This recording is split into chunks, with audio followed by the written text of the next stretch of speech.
Ce secret, ils l'ont emporté dans leur tombe. Ou presque.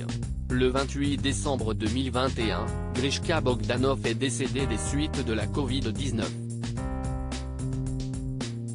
Son frère jumeau, Igor, l'a suivi dans l'au-delà quelques jours plus tard, le 3 janvier 2022.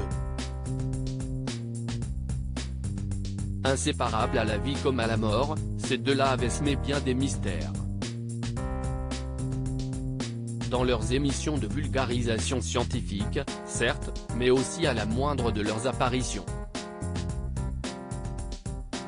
Leurs visages hors du commun, et notamment leurs mentons protubérants, ont été, jusqu'au bout, une véritable énigme. Ce sont des technologies avancées coups de bistouri? Maladies étranges? Interventions surnaturelles? Interrogé à ce propos par le site de télé-loisirs, Grishka Bogdanov avait donné sa version des faits. Je le dis de manière solennelle, nous n'avons jamais eu recours à la chirurgie esthétique, assurait-il. Nous sommes, Igor et moi, des expérimentateurs.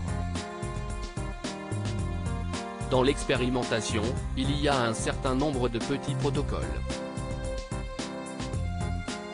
Ce ne sont pas des ouvertures. Mais ce sont des protocoles qui sont divers, dont on ne peut pas parler comme ça. Pourquoi est-ce qu'on ne peut pas en parler? Parce que ce sont des technologies avancées et qui vont beaucoup plus loin que celles qui ont toujours été utilisées. Si est-il vrai? Si est-il pour ça que le mystère plane depuis si longtemps, ils me l'ont dit.